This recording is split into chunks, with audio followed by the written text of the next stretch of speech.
તો ડાંગના વઘઈ તાલુકાના ઘોડી ગામે બીએસએનએલના મોબાઈલ ટાવર પર એક મહિલા ચડી જતા ચકચાર મચી જવા પામી હતી। પોલીસની પ્રાથમિક તપાસમાં જાણવા મળ્યું કે મહિલા માનસિક રીતે અસ્થિર હતી। વઘઈ પોલીસે સ્થાનિકોની મદદથી મહિલાને સુરક્ષિત રીતે ટાવર પાસેથી નીચે ઉતારી પોલીસે મહિલાને તેના પરિવારને સોંપી દીધી। પોલીસે લોકોને સતર્ક રહેવા અને આવી ઘટનાઓની જાણકારી આપવા માટે અપીલ કરી છે।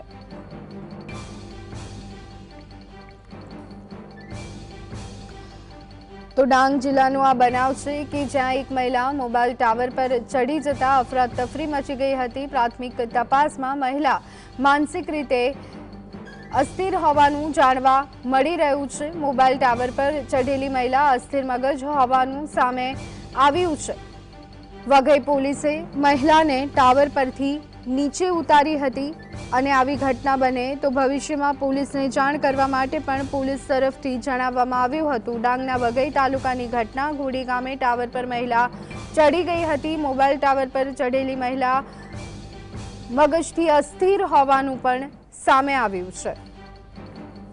તો આ અંગે વધુ વિગત મેળવી લઈએ। સંવાદદાતા પાંડુ અમારી સાથે જોડાઈ ગયા છે। પાંડુ, જે રીતનો બનાવ સામે આવ્યું છે, ડાંગમાં મહિલા ટાવર પર ચડી ગઈ હતી, શું વિગતો, કયા કારણો, શું કહેવું છે તેના પરિવારજનોનું?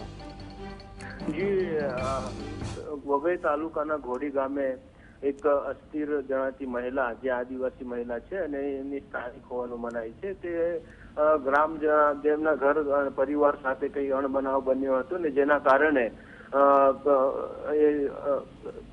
અચાનક બીએસએનએલના ટાવર ઉપર ચડી ગઈ હતી અને જે અંગેની જાણ વઘઈ પોલીસને થઈ હતી અને વઘઈ પોલીસના પીઆઈ સહિત ડીવાયએસપી અને મહિલા કર્મીઓ ઘટના સ્થળે ધસી ગયા હતા અને મહિલાને વિશ્વાસમાં લઈ અને ટાવર પરથી ઉતારી હતી અને ત્યારબાદ એમના પરિવારજનોને એમને સોંપી હતી। પરિવારજનનું કહેવું હતું કે ઘણા સમયથી આ મહિલા અસ્વસ્થ હોય અને એ અચાનક જ આવા ઘરથી બહાર જતી હોય છે અને આજે આ રીતે ટાવર પર ચડી જતા ખૂબ જ અસલામતી સર્જાઈ હતી, પરંતુ પોલીસ અને પોલીસ સ્ટાફના પુણેભરી કામગીરીથી એમનું જીવન બચ્યું હતું અને એમને પરિવારને સોંપી હતી। જી આભાર પાંડુ, સમગ્ર માહિતી આપવા બદલ।